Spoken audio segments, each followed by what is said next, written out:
Bueno, una pequeña introducción histórica. Vemos la primera publicación del síndrome de Guillain-Barré se realizó el 13 de octubre de 1916, o sea, ya pasó 100 años aproximadamente de la primera descripción del síndrome. Esta descripción fue realizada por estos médicos, ¿no? Tenemos a Guillain, a Barré y Stroll, que fueron los primeros que describieron el caso en 2 soldados, ¿no? En la época de la Primera Guerra Mundial. Estos soldados lo que presentaron fue esta sintomatología: debilidad en las extremidades inferiores, luego en las superiores, arreflexia, parestesias con leve alteración en la sensibilidad y disociación albuminocitológica, porque ya en ese entonces se podían hacer estudios en el líquido cefalorraquídeo y se vio que tenían un pronóstico favorable, al menos en los primeros casos que se vio. El primer uso del epónimo de síndrome como Guillain-Barré fue en 1927. Entonces, ¿cómo podemos definir a esta entidad, a este síndrome? Se define clínicamente por la presencia de una debilidad relativamente simétrica, rápidamente progresiva en las 4 extremidades, con o sin alteraciones sensoriales, hipo o arreflexia, en ausencia de una reacción celular en el líquido cefalorraquídeo. También puede haber afectación de los músculos respiratorios o de los músculos inervados por los pares craneales. Y patológicamente se describe como una infiltración de células inflamatorias, desmielinización y daño axonal en el sistema nervioso periférico. De acuerdo a la fisiopatología, se describen 2 subtipos. Tenemos la forma desmielinizante, donde vamos a ver que básicamente va a haber, la afectación va a ser a nivel de las vainas de mielina, la destrucción va a ser de las células de Schwann, ¿no? Luego tenemos las formas axonales, donde el daño va a ser en el axón, el axolema, y las vainas de mielina se van a respetar, ¿no? Posteriormente lo voy a ampliar un poco más. Entonces recordemos, básicamente está la forma desmielinizante, la polineuropatía desmielinizante inflamatoria aguda y la neuropatía axonal motora aguda o la neuropatía axonal sensitivo motora aguda. En cuanto a la epidemiología, la incidencia va a variar grandemente de acuerdo a la área geográfica.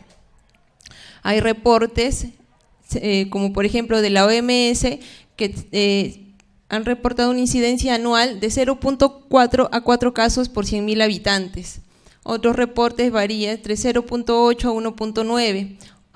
Otros mencionan entre 1.1 a 1.8 por 100.000 habitantes, pero más o menos la incidencia anual va por ahí. Pero lo que sí todos coinciden y lo que sí se ha observado es que esta incidencia va a incrementar con la edad, especialmente en los mayores de 50 años. Y se ha visto que los hombres, los varones, son afectados hasta en 1.5 más veces que las mujeres, lo cual llama la atención, porque generalmente las patologías autoinmunes son más frecuentes en las mujeres. En cuanto a la diferenciación que les dije sobre el tipo desmielinizante y los tipos axonales, también han hecho una descripción de la incidencia, y lo cual va a ser importante también, posteriormente les voy a explicar por qué. En Norteamérica los casos de los tipos axonales solo es el 5%, en cambio en América Central y Sudamérica los casos pueden ser hasta el 30-47% de todos los casos de Guillain-Barré. Y el síndrome de Miller-Fisher, que es una de las variantes, una de las más frecuentes, en los países occidentales se cuenta hasta en un 5% de los casos de Guillain-Barré, pero en Asia Oriental, en Taiwán se describe hasta un 19% y en Japón hasta un 25%. Generalmente se menciona que va a haber un antecedente infeccioso. Hasta los 2/3 de los pacientes que tienen Guillain-Barré van a tener un antecedente de infección. Los gérmenes comúnmente descritos son, todos habrán escuchado que es el Campylobacter jejuni. La mayoría de los casos lo han asociado a este germen. También se han descrito asociados a infecciones por micoplasma, hemófilus, brucela, bartonella, dentro de las virus, citomegalovirus, herpes, varicela, Epstein-Barr, hepatitis. El antecedente infeccioso se va a dar dentro de las 6 a 4 semanas previas al inicio de la debilidad, al inicio del cuadro en sí del síndrome de Guillain-Barré. Y como las infecciones del tracto respiratorio alto y la gastroenteritis son las infecciones comúnmente asociadas. Dentro de la sintomatología infecciosa o la sintomatología que acompaña las patologías infecciosas previas, tenemos que la fiebre está presente en un 52%, tos en un 48%, dolor de garganta en 39%, congestión nasal en 30% y diarrea en 27%. De esto podemos deducir que las infecciones respiratorias están más frecuentes, ¿no?, como antecedente de infeccioso previo al síndrome de Guillain-Barré, y las infecciones diarreicas en menor proporción. Y esto también tiene importancia en la agresividad o severidad de la infección, porque se ha visto que los casos que empiezan con diarrea generalmente son del tipo axonal, y el tipo axonal puede ser un poco más severo que el tipo desmielinizante. También se ha descrito el antecedente de vacunas, vacuna de la influenza estacional, vacuna contra la hepatitis, vacuna contra el meningococo. También se han descrito algunos casos que tenían solo como antecedente previo un trauma o cirugía encefalocraniana.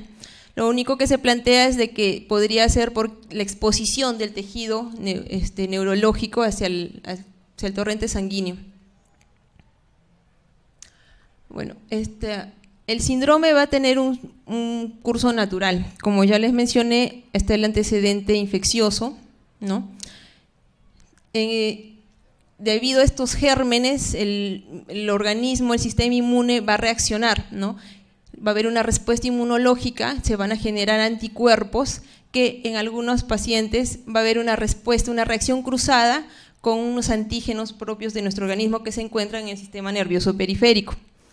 Después de la infección pasan unas 4 a 6 semanas, según se describe, y empieza el cuadro con debilidad rápidamente progresiva, ¿no?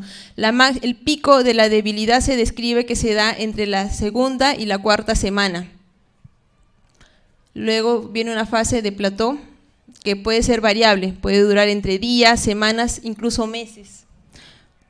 Luego viene una fase de recuperación lenta, que incluso algunos pacientes no llegan a recuperarse completamente, o algunos sí lo pueden hacer. Vemos que en la fase aguda de la enfermedad, un 25% de estos pacientes van a requerir apoyo ventilatorio, van a entrar en ventilación mecánica, y de este 25% se ha descrito que aproximadamente un 20% puede fallecer.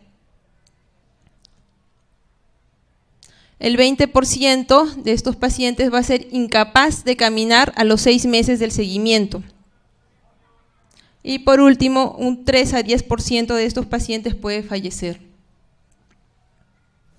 Se ha descrito, es la forma típica, clásica del curso del síndrome de Guillain-Barré, pero también este síndrome se puede tener cursos atípicos o ser parte de otro cuadro, como por ejemplo, acá se describe la polineuropatía desmielinizante inflamatoria crónica de inicio agudo.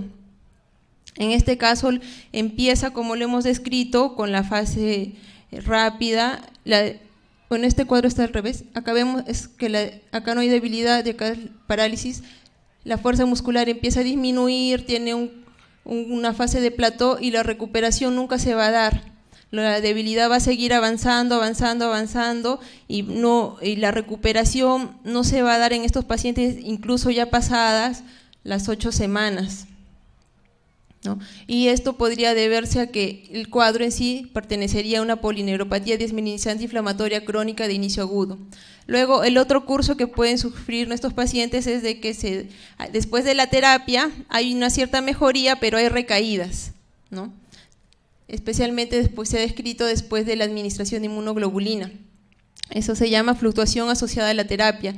Y esta evolución puede deberse a que el daño neurológico sea tan severo que con una sola dosis de inmunoglobulinas no sea suficiente para poder ayudar a la recuperación del paciente y necesita varios pulsos, por decirlo así, de inmunoglobulina.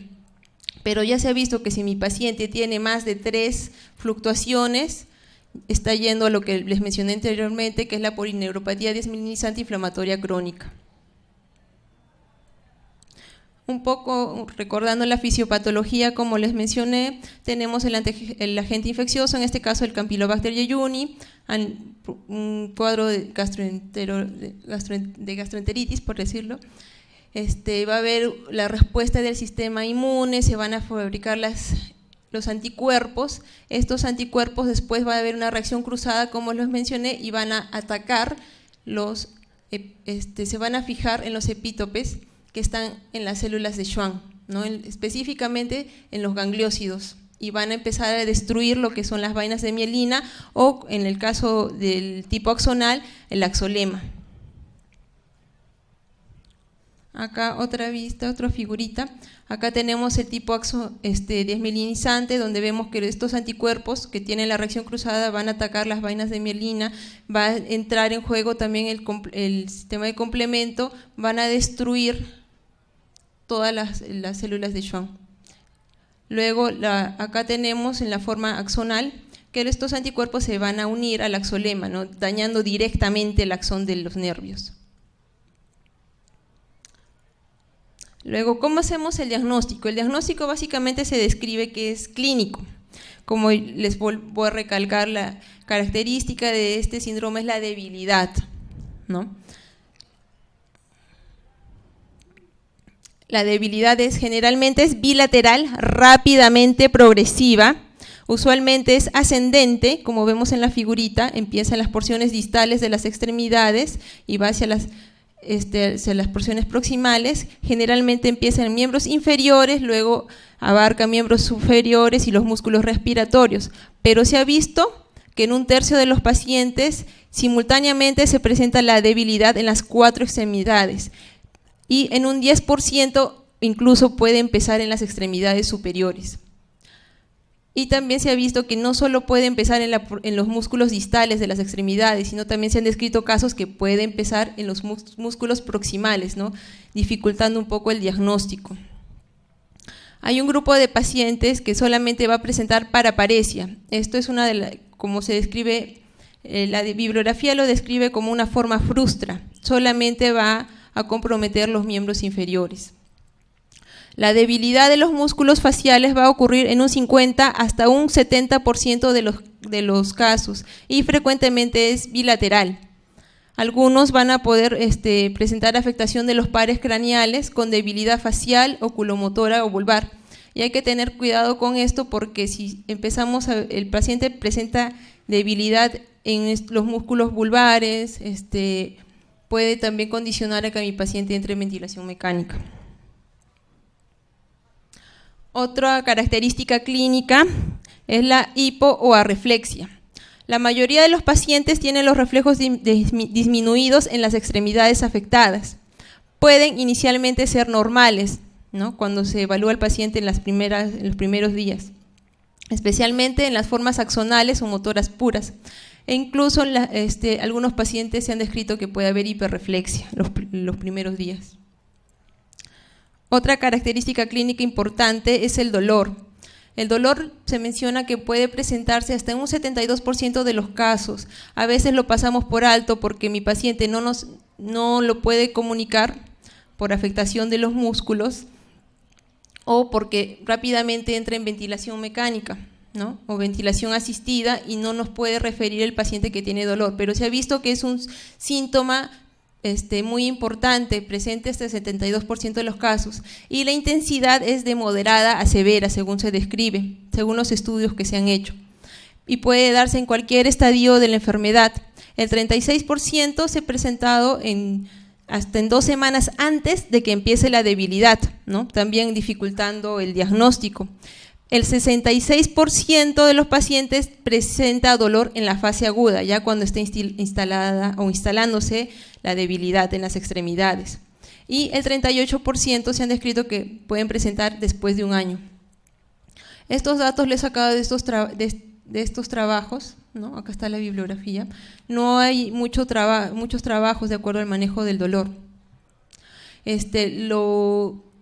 Lo que describen los pacientes es que presentan dolor de espalda en un 38%, dolor interescapular en un 28%, dolor muscular tipo calambres hasta en un 24%, parestesias, disestesias en un 18%, dolor tipo radicular en un 18%, artralgias 5% y dolor visceral hasta en un 5%.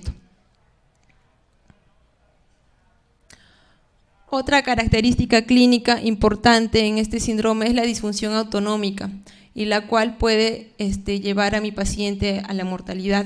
Tenemos que tener en cuenta que al afectarse el sistema nervioso autónomo de mi paciente puede verse afectado la función cardíaca, ¿no? Puede cursarse con arritmia cardíaca. Lo más frecuente que se describe es que curse con bradiarritmias y taquiarritmias, siendo las bradiarritmias más frecuentes. En algunos casos se describe que los pacientes incluso requieren que se les ponga un marcapaso. También puede haber labilidad en la presión arterial, puede cursar con hipotensión o hipertensión, va a cursar con sudoración profusa, hilio, retención urinaria. Todo lo descrito anteriormente es más típico, por decirlo así, de las formas desmielinizantes. Algo peculiar que tienen las formas axonales es que, como les mencioné, exhiben un curso más rápido y más severo. Frecuentemente hay afectación de los músculos respiratorios con necesidad de ventilación asistida junto con afectación de los pares craneales. Y se ha visto que en las formas axonales es menos frecuente la afectación del sistema nervioso autónomo, ¿no? Y para mencionarles, una de las variantes más frecuentes es el síndrome de Miller-Fisher, las características son las que cursan con oftalmoplegia por afectación de los nervios que van a inervar los músculos extrínsecos del ojo, ataxia y arreflexia. Parte del diagnóstico, ahora pasamos al laboratorio, el estudio del líquido cefalorraquídeo. Como todos sabemos, lo que se describe clásicamente es la disociación albumino-citológica, ¿no? Va a haber un incremento en las proteínas, pero sin que las células incrementen, ¿no? O puede haber un leve incremento en las células. Generalmente la concentración de las proteínas a menudo es normal la primera semana, por eso si yo hago una punción lumbar, la primera semana no voy a encontrar esta característica, ¿no? Pero se ha visto que ya en 90% de los pacientes, ya para el final de la segunda semana voy a encontrar esto. Por eso a veces hay que esperar o hacer punciones lumbares repetidas, ¿no? Si es que el diagnóstico no está muy claro. El conteo de células mononucleares es normal, es normal, o puede elevarse un poco, como les mencioné, hasta menos de 50 células por milímetro cúbico. Otro punto para el diagnóstico es la electromiografía. Estos estudios básicamente me van a ayudar para confirmar el diagnóstico en casos clínicamente difíciles, especialmente teniendo en cuenta la lista de diagnóstico diferencial que hay. Es útil para clasificar el síndrome en sus formas desmielinizantes o sus formas axonales, ¿no? Y recalcar también que el primer estudio puede ser normal, pero se puede repetir en la primera y segunda semana. Y para poder hacer el diagnóstico se han hecho varios criterios. Dentro de los que les menciono son los criterios de Brighton. Los mencionan como nivel 1 de certeza diagnóstica, o sea, lo que más me va a ayudar, nivel más certero para el diagnóstico, la presencia de la debilidad, como les mencioné, que es lo característico, los reflejos tendinosos profundos atenuados. Generalmente es una enfermedad monofásica, como les mencioné, con que un incremento de la debilidad, el plató y va hacia la recuperación. Ausencia de diagnóstico alternativo y la disociación albumino-citológica y los estudios electrofisiológicos. Y junto a todo esto ya tengo un nivel de certeza muy elevado para hacer el diagnóstico.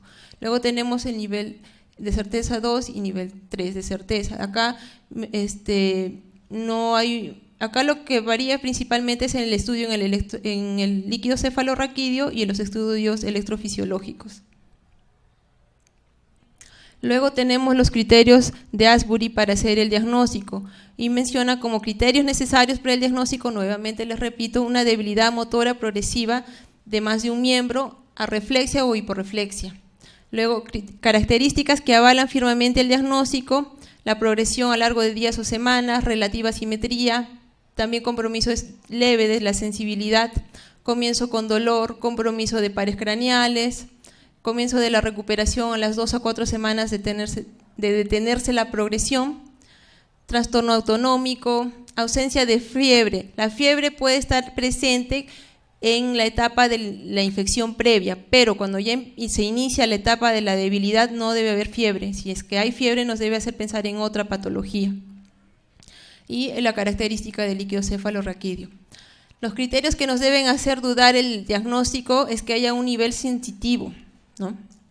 Asimetría marcada de la debilidad, que haya disfunción vesical e intestinal persistente y desde el inicio, las características del líquido cefalorraquídeo también que sea más para tipo infeccioso.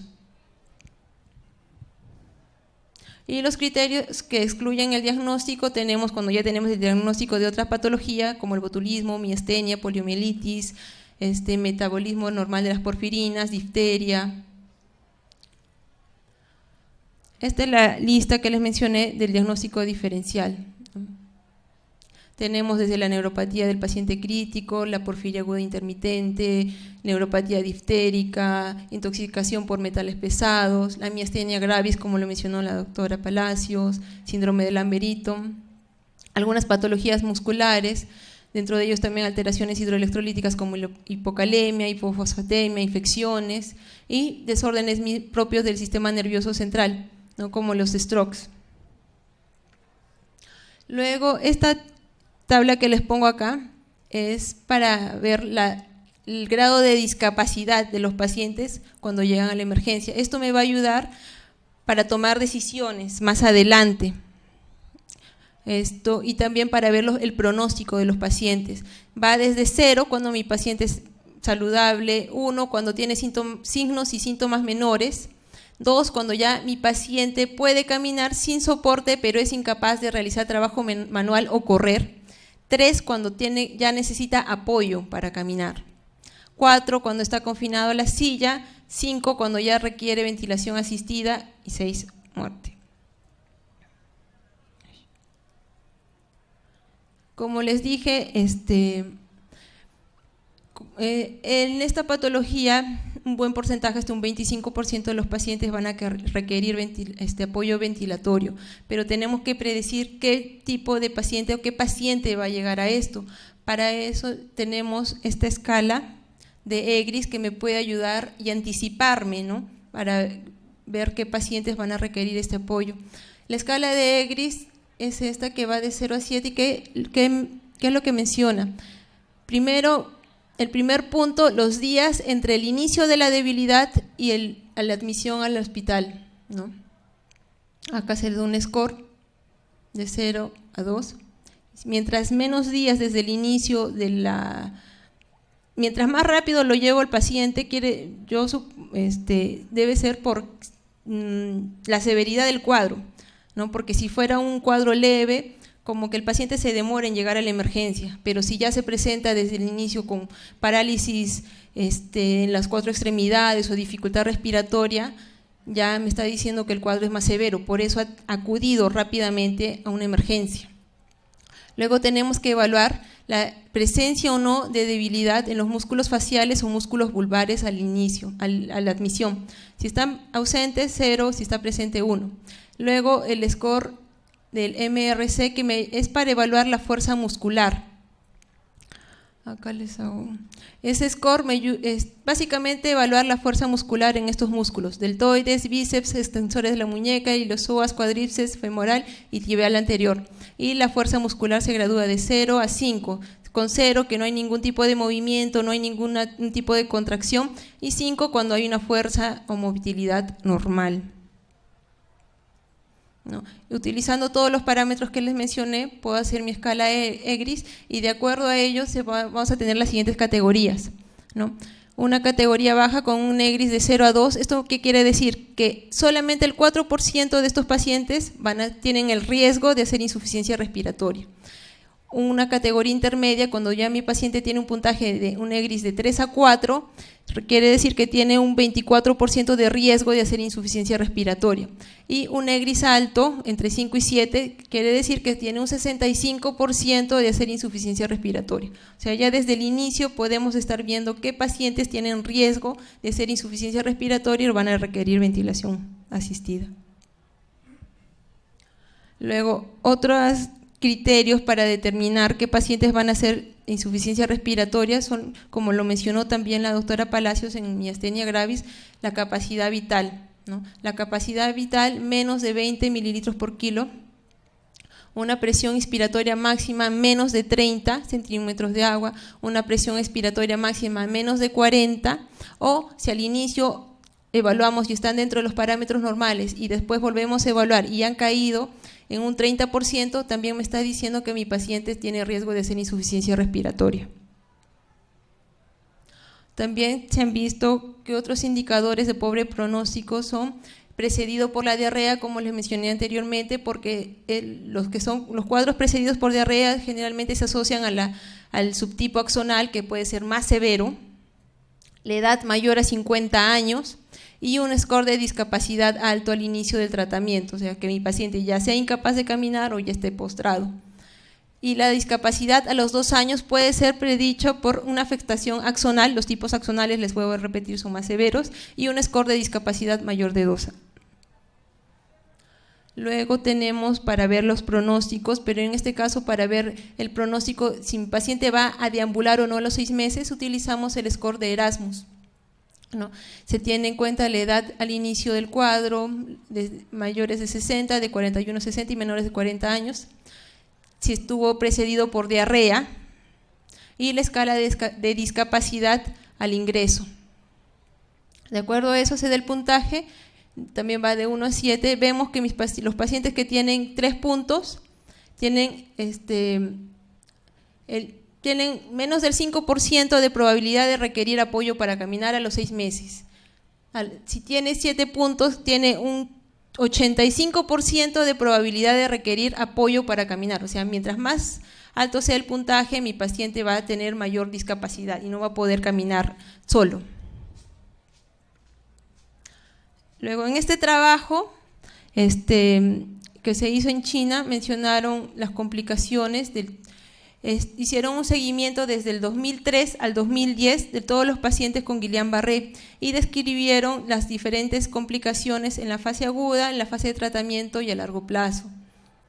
En las complicaciones en la fase aguda, o al inicio, como les mencioné, son las disfunciones autonómicas, ¿no? Que les mencioné, la variabilidad en el ritmo, la variabilidad en la presión, puede haber compromiso miocárdico, ¿no? También se han descrito algunos pacientes presentan síndrome de secreción inadecuada el CIHAT, de hormona antidiurética, encefalopatías, glaucoma agudo también puede presentar algunos pacientes, ¿no? Pueden presentar falla renal. La falla renal podría deberse al depósito de los complejos circulantes a nivel de la membrana, a nivel de los podocitos. También se han descrito rabdomiolisis, que también puede estar mediada por un mecanismo inmune, alteración del sueño, dolor, ansiedad, ¿no? Las complicaciones asociadas al tratamiento, la plasmaféresis, como ya les mencionó la doctora, algunas complicaciones, puede haber infecciones asociadas a la zona donde se coloca el catéter, tromboembolismos, hipotensión. Las complicaciones asociadas a la inmunoglobulina, puede haber reacciones alérgicas, eventos trombóticos como los strokes isquémicos y también síndromes coronarios, ¿no? Y las complicaciones de la ventilación mecánica, neumonías, telectasia, injuria pulmonar. Y a largo plazo lo que vamos a tener son discapacidad residual, disfunción psicosocial, escoliosis y también recurrencia del cuadro. Como les mencioné, algunos fluctuaban, tenían algunas recaídas. En cuanto al tratamiento, Antes de iniciar con el tratamiento, primero tenemos que definir dónde vamos a manejar nuestros pacientes. Si lo vamos a manejar en una sala común de hospitalización o va a requerir pasar a una UCI o una área de cuidados críticos, ¿no? Para eso, ¿qué me va a ayudar? Es el EGRIS, el que les mencioné anteriormente, ¿no? El score EGRIS me va a ayudar a definir si mi paciente requiere pasar a una UCI o no. Luego, dentro del tratamiento, primero tenemos los cuidados de soporte. Como les mencioné, hay varias alteraciones del sistema autónomo, puede haber infecciones, por eso tengo que fijarme en esto y dar un tratamiento para prevenir algunas complicaciones, como por ejemplo, tengo que evitar que mi paciente haga trombosis venosa, para eso utilizaré heparinas subcutáneas. Tenemos que movilizar a los pacientes para evitar que hagan úlceras de presión, tenemos que evitar las infecciones pulmonares o estar atentos de que mi paciente ya esté haciendo una infección pulmonar para iniciar antibiótico, ¿no? Luego tenemos que evaluar, según esta revisión recomiendan evaluar cada 1 a 3 horas, al menos en la fase aguda, la función respiratoria, la progresión de la debilidad, la dificultad para la deglución, disfunciones autonómicas y el dolor. Si vemos que mi paciente no puede, ya tiene criterios o vemos que, según lo que hemos mencionado anteriormente, tiene alto riesgo de hacer insuficiencia respiratoria, ya tenemos que pasarlo a una unidad de áreas críticas. Este es otro flujograma que también proponen para decidir dónde vamos a manejar a nuestros pacientes, y lo que mencionan acá es que tenemos que fijarnos primero. Si mi paciente tiene una escala de discapacidad, que también les mencioné, mayor de 3, algunos mencionan que los dividen arbitrariamente, por decirlo así.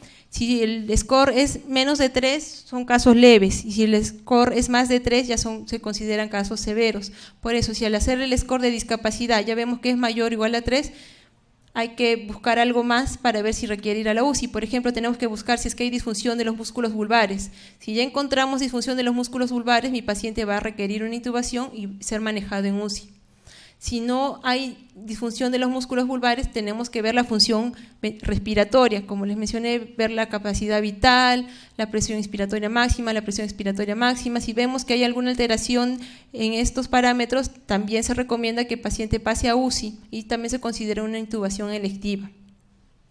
Pero si mi paciente no tiene disfunción vulvar y estos parámetros están dentro de lo normal, mi paciente puede pasar a una sala común, pero siempre se tiene que estar reevaluando el paciente, como mencionan, reevaluarlo cada 3 horas, para ver si va a requerir pasar a esta área. Luego, otro punto importante que tenemos que tener en cuenta es si presenta o no disautonomía. Si vemos que la presión está muy lábil, que vemos que está con bradio, taquiarritmias, de preferencia pasarla a una UCI para monitorizar y el manejo adecuado. Pero si mi paciente no tiene ni disautonomía y el score de discapacidad es menor a 3, o sea, se considera un caso leve, puede pasar a una sala general. En cuanto al tratamiento ya más específico, se han descrito lo que es la plasmaféresis y la inmunoglobulina. Se han hecho varios trabajos y revisiones y no hay ninguna diferencia entre usar uno u otro. La plasmaféresis se ha visto que es efectiva cuando se empieza dentro de las 4 semanas del inicio de los síntomas y es mucho más efectiva si se inicia dentro de las 2 semanas. El régimen usual, según esta revisión, es de 5 veces en 2 semanas.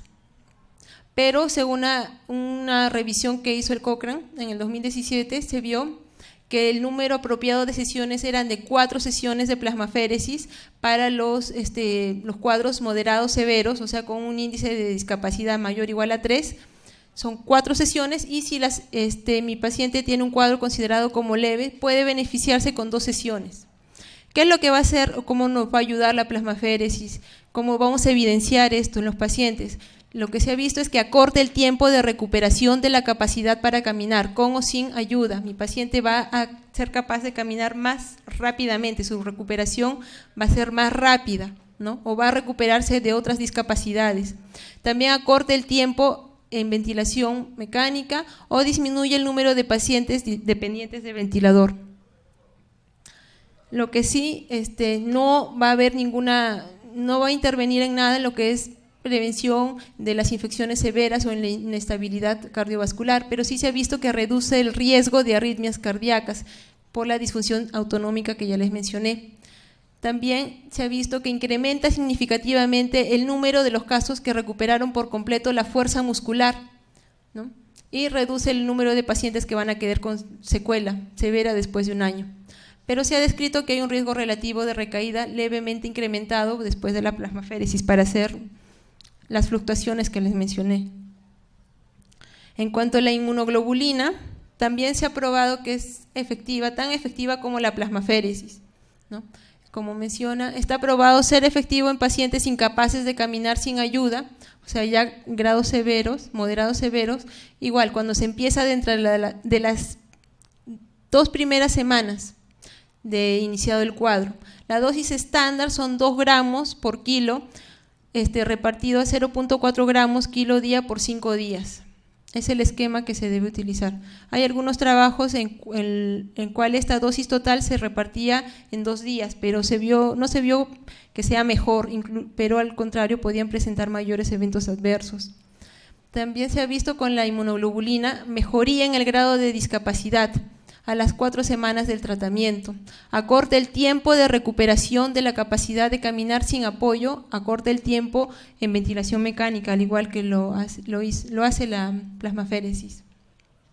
Este flujograma más o menos resume lo anteriormente mencionado, ¿no?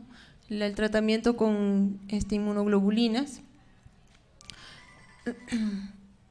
Y también importante es la rehabilitación, la fisioterapia y el apoyo psicológico. Acá han hecho varias revisiones, varios trabajos para comparar una contra otra, como les mencioné. Se ha visto que comparando inmunoglobulinas versus plasmaféresis no hay diferencias significativas. Los corticoides no tienen ningún beneficio en el tratamiento del síndrome de Guillain-Barré. Ahora, juntando plasmaféresis más inmunoglobulina, no tiene ningún beneficio tampoco, o sea, que darlas por separado. Y otra revisión que hicieron otros trabajos para comparar inmunoglobulina más corticoides tampoco tiene beneficio, o sea, que simplemente darles inmunoglobulinas.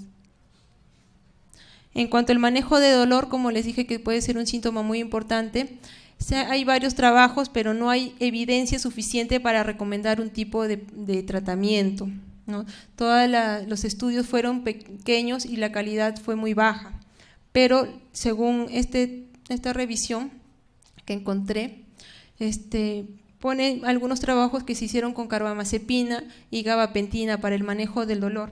En este trabajo utilizaron carbamazepina a 100 miligramos cada 8 horas en 12 pacientes de la UCI. 6 recibieron los 3 primeros días placebo y los 3 días siguientes carbamazepina, y los otros 6 pacientes al revés, los 3 primeros días carbamazepina y los 3 días siguientes placebo. Y se vio que sí hubo una reducción en la intensidad del dolor graduada por esta escala los días que utilizaron carbamazepina.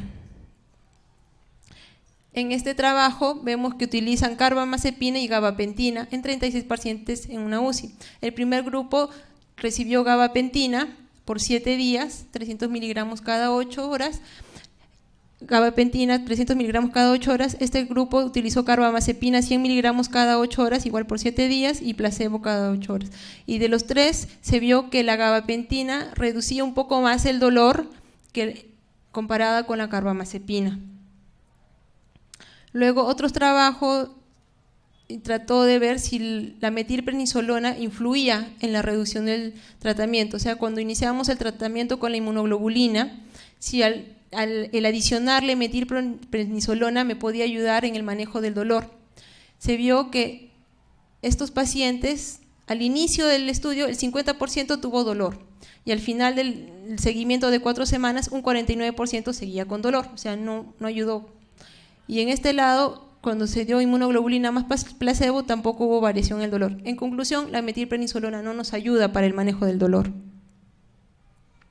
Luego otros trabajos que han hecho es con el uso de opioides. En este trabajo ya desde 1989 utilizan la morfina a dosis de 1 a 4 miligramos cada 8, 12, 24 horas por vía epidural, y sí se ve que les ayuda a los pacientes, ¿no? tienen buena respuesta cediendo el dolor, el paciente ya puede descansar durante la noche, el dolor cede el dolor y el paciente tiene mejor calidad, ¿no?, de vida. ¿Y qué ventajas tienen los opioides? Diversidad de medicamentos, variabilidad de formas de presentación, tenemos los inyectables, parches, pastillas, la efectividad para lograr analgesia a mediano o corto plazo y la efectividad en el manejo del dolor tanto de tipo somático, visceral o neuropático. Bueno, eso es todo en cuanto a la revisión.